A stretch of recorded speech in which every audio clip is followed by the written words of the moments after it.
Hey guys, welcome back to Mind Over Miller. If this is your first time here, hi, I'm Jazz. I'm so glad you're here. Before we dive in, I want to gently give a trigger warning. Today's episode talks about domestic violence, stalking, and unsafe relationships. Nothing too graphic, but if this topic feels like it's too much today, it's perfectly okay to pause, skip, or come back later. Your mental and emotional safety always comes first. This is a space to listen, reflect, and feel seen. So let's get into why I want to talk about this. I've been sitting with whether or not to record this episode for a while.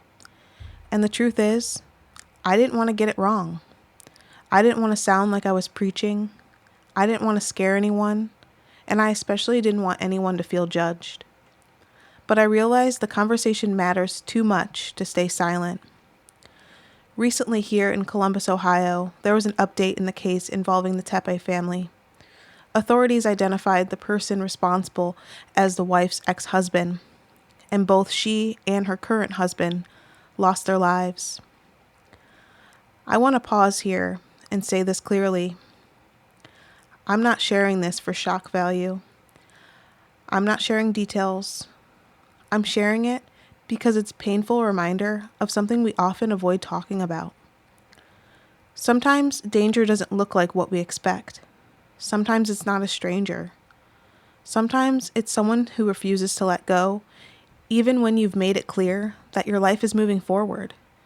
This case hits home for me, not just because it happened in my city, but because I know what it's like to live with the fear that someone from your past could still harm you or the people you love. And that's why I want to talk about it.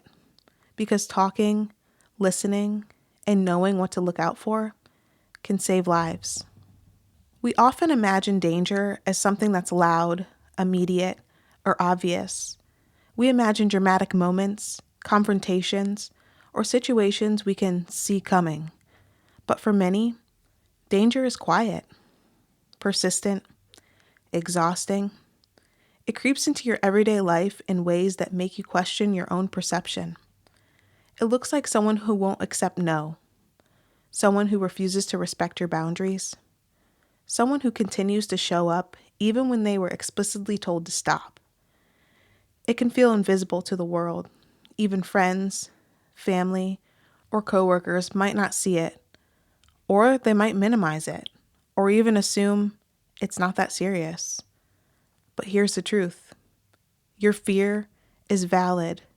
Your discomfort is information. Feeling unsafe, even if it doesn't feel dramatic to others, is real. Now, before I get into sharing my own story, I just want to let you guys know that as I'm sharing this, I might cry. I might stumble over my words. I might need to pause, take a second, walk away, and come back to start recording again. This is very hard for me to share, but it's very important for me to share. I want to share a piece of my own story, not for shock, not for sympathy, but because I know how isolating this can feel. When I was in high school, I dated someone for a short time. When I ended the relationship, he didn't handle it well. At first, it was unsettling, but subtle. Small things, notes on my car, comments that felt invasive. But over time, it escalated. He stalked me. He stalked my family.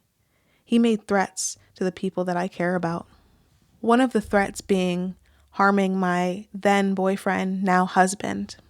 Even after I moved, even after I built a life in a new city, even after I got married, the fear never fully went away.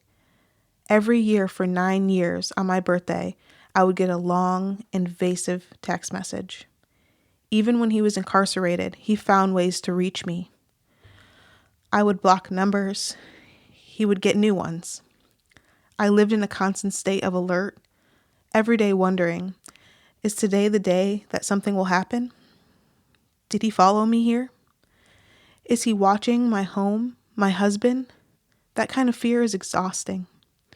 It's anxiety driving. It's an unfair life to live. I used to tell people, If something happens to me, look at him first. That's not a normal way to live, and it's certainly not something anyone deserves. I'm sharing this because I know some of you listening might be living with something similar, or maybe you know someone who is. And I want to say gently, clearly, you are not overreacting. You are not dramatic. You are paying attention to real danger. I would also like to add that the only reason why the messages stopped was because after 9 years, I finally changed my number, a phone number that I had had ever since I got my very first phone in elementary school. And if I would have never made that difficult decision, I'm sure the text would still be flooding in 12 years later. But even though those text messages still aren't pinging my phone, I still live in this fear that someone from now almost 13 years ago is out there plotting how to harm me or my husband or my family. One of the hardest things to accept is that this kind of behavior is not about love. It's about control. It's about fear, obsession, and a refusal to respect boundaries. It's often about power dynamics that are invisible until they escalate. People like this often use manipulation, persistence, and emotional tactics to stay present in your life. Even if they don't physically harm you immediately, the emotional and psychological impact is real. This is why leaving someone, changing your number, or moving doesn't automatically end danger. You can do everything right and still need layers of safety. Here are some warning signs that are often brushed off, but shouldn't be. Someone refusing to accept a breakup or a divorce. Repeated unwanted contact through calls, text, online, letters, any form. Showing up uninvited at a home, work, or social events. Tracking routines or monitoring your movements.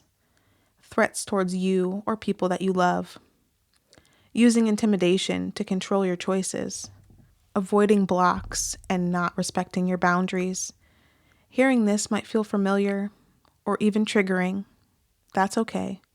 It doesn't mean that you did anything wrong. It means someone is violating your safety, and that matters. I want to talk about some ways to increase your safety, not as a checklist, but as possibilities to consider. Tell trusted people. Share what's happening with friends, family, coworkers. Even small disclosures help others notice patterns. From my own experience, my family knew, my friends knew. Anytime I got a new job, I also let them know and shared a photo of this person. Make sure you document everything: dates, messages, sightings, anything unusual. This is helpful if law enforcement or legal steps become necessary. Make sure you vary your routines. Small adjustments to your schedule can make it harder for someone to track you. I know this one could be difficult for people, but it's very important. I know that your 5 o'clock yoga class is important to you, but try to switch it up sometimes. Maybe go on a different day or a different time, or maybe even ask someone to go with you. Changing your routine just a little bit could save your life. Make sure you're aware of your surroundings. I know it's easy for us to jump on our phones if we're walking in a parking lot or a parking garage. It's very important that we stay vigilant and alert in those situations, especially at night. Adjust online privacy, keep social media accounts private, limit location sharing, and review friends lists. Create a safety plan. Think through steps you would take if someone shows up unexpectedly. Even if you never need it, it's empowering to have a plan. Reach out for guidance. Local advocacy organizations, domestic violence hotlines, or law enforcement can provide support without judgment.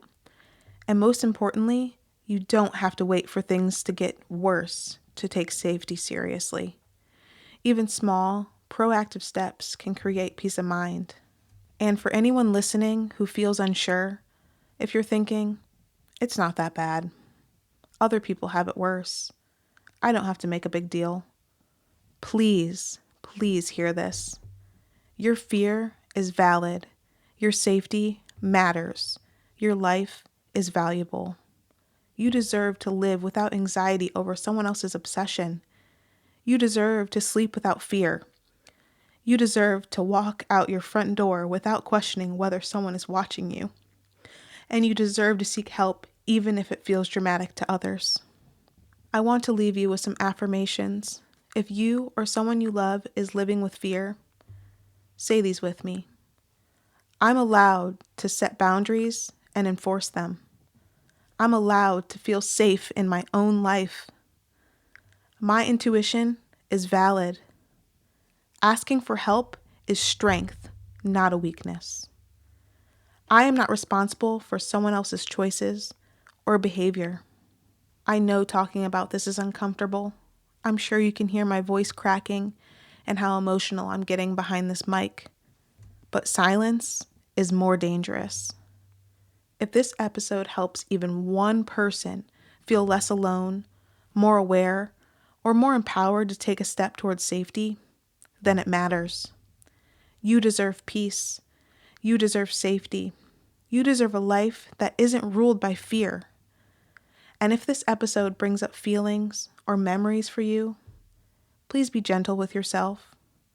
Reach out. Ground yourself. You're not alone. And in the meantime, take care of yourself. Speak kindly to yourself. And I'll talk to you soon.